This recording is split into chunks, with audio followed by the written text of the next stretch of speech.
आपके साथ हमारी एक मीटिंग हो जाए। हम उसके प्रयास में लगे हुए हैं। नेताओं से तो मिलते रहेंगे। ये हम लोग बहुत जल्द करने के लिए जा रहे हैं। कल हमने सुदामा सर से भी रिक्वेस्ट किया है कि डीजीपी साहब को जो हम पत्र लिखे हैं उसके ऊपर टाइम देने का काम करें, और आप मेरे साथ चलिए। और वहाँ शुभम जी भी हैं, ब्रेन ऑफ बिहार को, जो हर चीज को बहुत बढ़िया जानते हैं। झारखंड में भी हम लोग को बहुत हेल्प किए हैं, सुप्रीम कोर्ट का भी केस में उनको हेल्प मिला है। तो सारे लोग मिल करके हम लोग वहां के प्रशासनिक अधिकारियों के पास बैठेंगे और सबसे पहले उस एफआईआर पर कार्रवाई करवा दें और इन अधिकारियों को पहले जेल भिजवा दें। पहला काम मेरा यही होगा, और उसके बाद हड़कंप मचेगा। तो उसके बाद कल के आंदोलन से आपको कोई ऐसी उम्मीद लग रही है कि 7 तारीख को जो सुप्रीम कोर्ट में हियरिंग है और 8 को भी जो हियरिंग है, उस पर कोई सुप्रीम कोर्ट थोड़ा सिंपैथेटिकली विचार करेगा कि निवेशक जो हैं अब दर-दर की ठोकरें खा रहे हैं, बड़ी संख्या में आंदोलन कर रहे हैं? ये सब कहने में अच्छा लगता है सर, ये सब भाषण में अच्छा लगता है, वास्तव में ऐसा होता नहीं है। सुप्रीम कोर्ट बहुत बड़ा कोर्ट है, और इधर जो भी चीजें होता है उसमें भले 10-20 लोग मर जाएं, बहुत कुछ अफरा तफरी मच जाए, तब जाकर के सौता संज्ञान लेता है। और नहीं तो ऐसे 4,000, 5,000, 10,000 भीड़ होके भी कुछ भी हो जाए उसके लिए सौता संज्ञान नहीं लेता है, और इसका फर्क वहां कुछ भी नहीं पड़ता है। सुप्रीम कोर्ट में कागजात बोलते हैं, एविडेंस बोलते हैं, वहां अपने आप प्रूफ करना पड़ता है, तब जाकर कोई बातें बनती है। भाषण देने में अच्छा लगता है कि हम ये कर रहे हैं तो सुप्रीम कोर्ट हमसे डर जाएगा, सुप्रीम कोर्ट कांप जाएगा, ऐसा कुछ नहीं होता है वास्तविकता में, जो मैं देख रहा हूँ। अब तो चूंकि हम प्रैक्टिकल लाइफ में है तो ऐसा मुझे नहीं लगता है, लेकिन सुप्रीम कोर्ट में जितने साक्ष्य और जितने एविडेंस लगाए गए हैं उसके आधार पे कल की जो सुनवाई होने वाली है पोर्टल वाला, जिसको हम लोगों ने आईए लगा करके चैलेंज किया है कि इसमें बहुत गलत हुआ है, और उस पर बातें होगी। 29 नंबर पे हमारा आईए है। अगर हमारा आईए पर बोलने का मौका मिला तो हमारे सारे अधिवक्ता, करीब 10 अधिवक्ता हैं जो आज दिल्ली की ओर कूच कर गए हैं, वो बहुत अच्छे तरीके से अपनी बातों को रखेंगे। 175 पेज का मेरा पिटीशन लगा हुआ है और बहुत अच्छा होमवर्क किया गया है। और परसों की जो सुनवाई है उसमें हम लोग तो नहीं है, क्योंकि हम लोग को नहीं बुलाया गया है, फिर भी हमारे वकील वहां रहेंगे कोर्ट रूम में, क्योंकि वो 5 सितंबर वाला जो जजमेंट था उस जजमेंट का केवल रिव्यू करना है कि सहारा वो काम करके आया है कि नहीं आया है, बस इतना ही मतलब है। अगर वो काम करके आया होगा तो अति सुंदर होगा सहारा के लिए, अगर नहीं करके आया होगा तो बरसोवा की जमीन बिकेगी, इनके अधिकारियों की गिरफ्तारी होगी, क्योंकि 20 अधिकारी का नाम ले लिए थे बंद लिफाफे में, और बरसोवा की जमीन बेचने के बाद भी अगर 10,000 करोड़ रुपया पूरा नहीं हुआ जो सहारा से भी बकाया है, तो इनका और भी संपत्ति जब्त करके उस केस को क्लोज किया जाएगा। और उसके बाद हमारे जो रिट पिटीशन लगी हुई है पूरे देश के लिए 2.5 लाख करोड़ के लिए और अपने एनजीओ के 30,000 मेंबर्स के लिए, उस पर हम लोग कार्रवाई शुरू करेंगे। लेकिन उसके पहले और एक काम हम लोग करने जा रहे हैं। कल हो सकता है मैं रांची में रहूं। अपने केस में झारखंड सरकार से एक आईए लगवाना है, उसका सारा ड्राफ्ट करीब करीब फाइनल हो गया है। उसके माध्यम से जैसे झारखंड में कमीशन बनाने की बात हो रही है, वो एनजीओ के लोग, हम लोग उस कमीशन में रहने जा रहे हैं, और उसके आधार पर वेबसाइट बनाने की बात हो रही है जिससे कि सारा डाटा मंगवाया जा सके पब्लिक का, और एक डाटा सहारा के अधिकारियों से मांगा गया है। और उसी के आधार पे आईए जो लगेगा वो government of Jharkhand home minister और होम सेक्रेटरी से जो अप्रूवल लेना है, उसका ड्राफ्ट मोटा मोटी फाइनल हो गया है। तो कल उसको हम लोग फाइनल कर लेंगे। वो ड्राफ्ट हम लोगों ने पढ़ लिया जो सरकार ने हमें भेजा, मुझे अच्छा लगा। हम जितना सोच रहे थे उससे बहुत ज्यादा अच्छा वो लोग ड्राफ्ट किए। तो वो फाइनल होने के बाद में वो अप्रूवल के लिए चला जाएगा, और मोटा मोटी हमको लगता है कि 1 सप्ताह के अंदर झारखंड सरकार से अप्रूवल मिल जाएगा। उसके बाद हम लोग इस केस में आईए लगवा देंगे। जब झारखंड सरकार की तरफ से आईए लग जाएगा सुप्रीम कोर्ट के केस में, तब समझ सकते हैं कि केस कितना शक्तिशाली हो जाएगा। तो केस झारखंड सरकार का हो जाएगा, फाइनेंशियल के लिए भी उनको प्रॉब्लम नहीं हो जाएगा। फाइनेंशियल फंडिंग जितना भी उस केस में लगेगा वो झारखंड सरकार बेयर करेगा। साथ ही साथ उस केस से झारखंड को तो फायदा होगा ही, पूरे देश को भी फायदा होगा, क्योंकि सुप्रीम कोर्ट से जो भी चीजें निकलेगी वो केवल झारखंड के लिए नहीं होगा, पूरे देश के लिए होगा।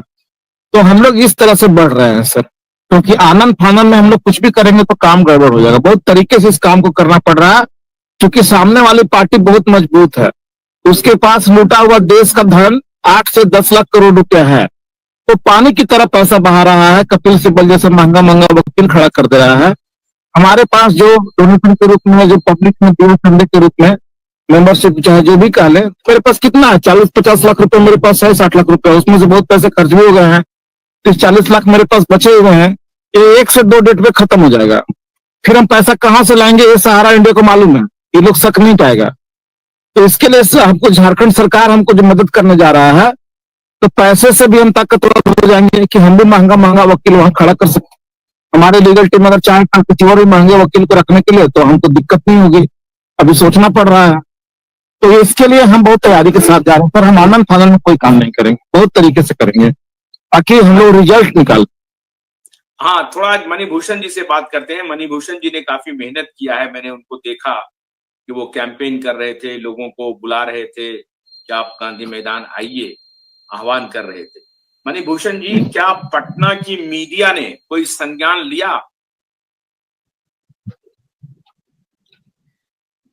आशुतोष जी, पहले तो आपको नमस्कार सर।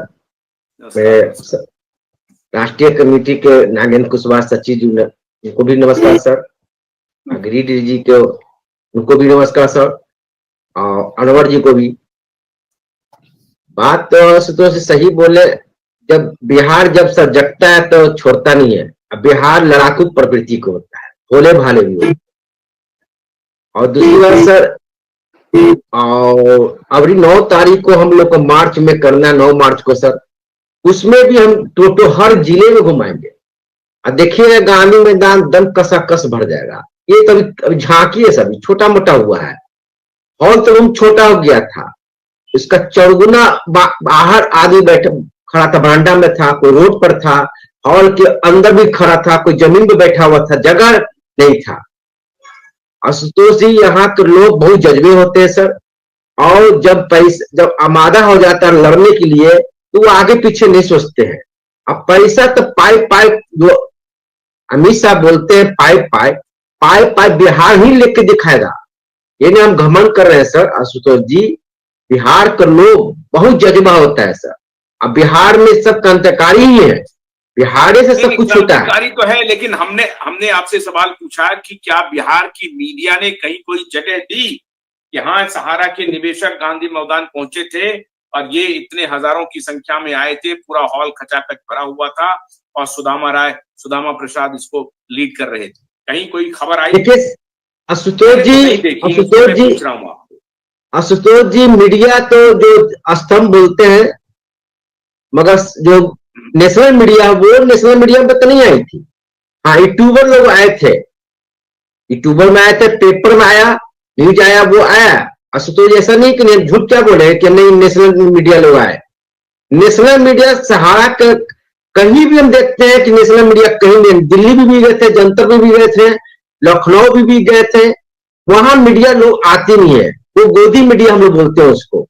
आप ही लोग ऐसा व्यक्ति है सर जो हम लोग को सहारा का लाइव दिखाते हैं या कहीं भी यूट्यूब पर दिखाते हैं। आप लोग का बहुत बहुत हम आभार करते हैं सर, जो सहारा का मुद्दा को उठाते हैं और केंद्र सरकार तक भी आवाज जाती है। जो आप कहते हैं सहारा प्रबंधन ही देखती है, बात सही है। और सहारा प्रबंधन को अब सोचना पड़ेगा कि बिहार जग गया है।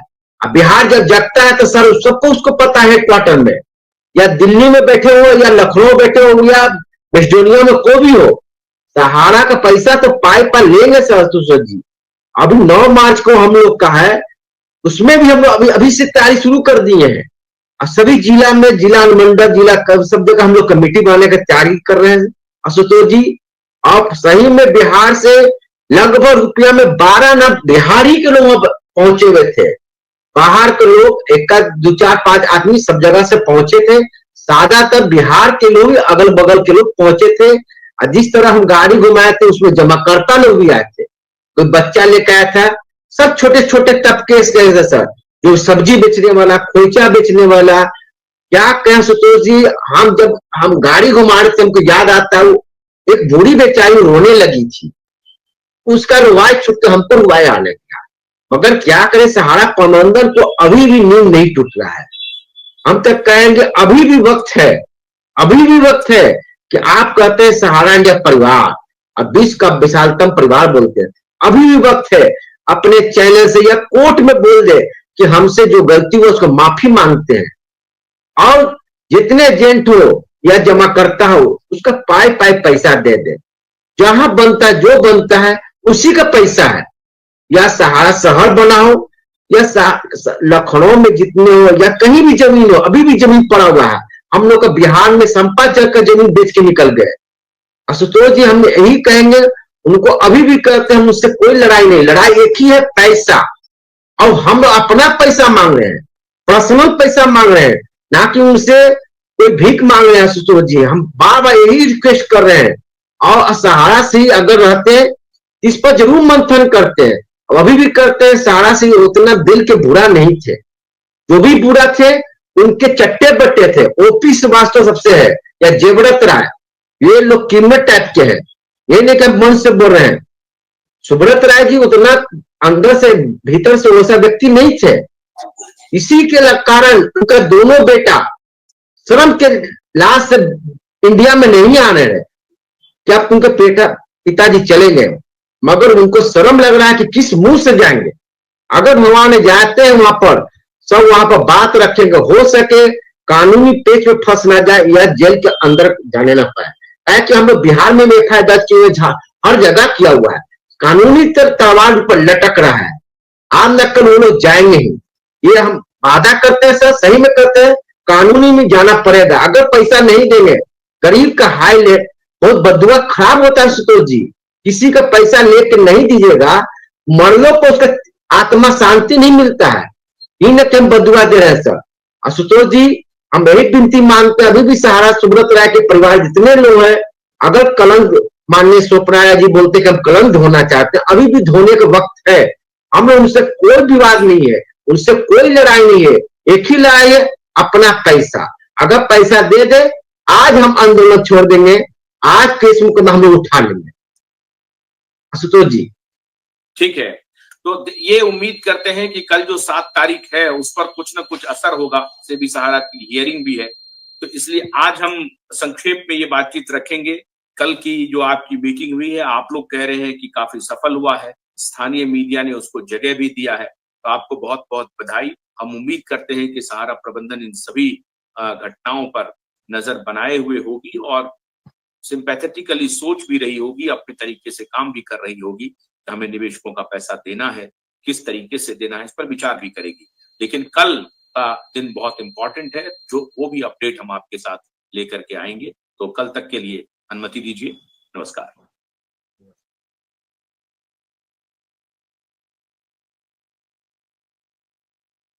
नौकरी कर रहे हैं, रियल एस्टेट में नौकरी कर रहे हैं,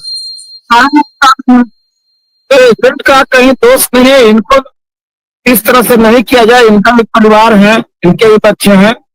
हाँ ये तो जरूर है कि जो एजेंट किसी का पैसा जमा कराए हैं, तो वो लोग सहारा के ऊपर अपने जमाकर्ताओं का भुगतान करवाने के लिए या तो लीगल कार्रवाई या आंदोलन में साथ दीजिए, ताकि सबका भुगतान करवाया जा सके।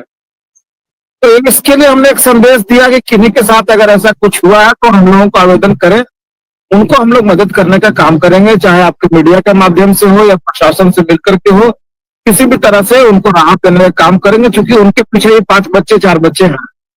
आप आए दिन देख रहे हैं कि सहारा के एजेंट आत्महत्या कर रहे हैं। आज भी भदोही में एक एजेंट ने गोली मार करके आत्महत्या कर लिया। 3 दिन पहले आपका जाकर के क्या नाम है, रक्सौल बिहार में एक एजेंट ब्रेन हेमरेज करके मर गया। तो ये घटना बड़ा मन को दुखी कर रहा है, क्रोध बहुत ज्यादा है सर। इसको हमने शब्दों में व्यक्त करने का वहां कोशिश भी किया, बहुत अच्छा मीटिंग हुआ। माननीय सांसद सुदामा सर ने भी हम लोगों के साथ लड़ने का प्रण लिया, चाहे वो लीगल में हो चाहे संसद में हो, हर तरह से उन्होंने लड़ने का आश्वासन दिया। बाकी तो सारा वीडियो फुटेज आप लोग देख ही रहे होंगे। कार्यक्रम बहुत अच्छा हुआ।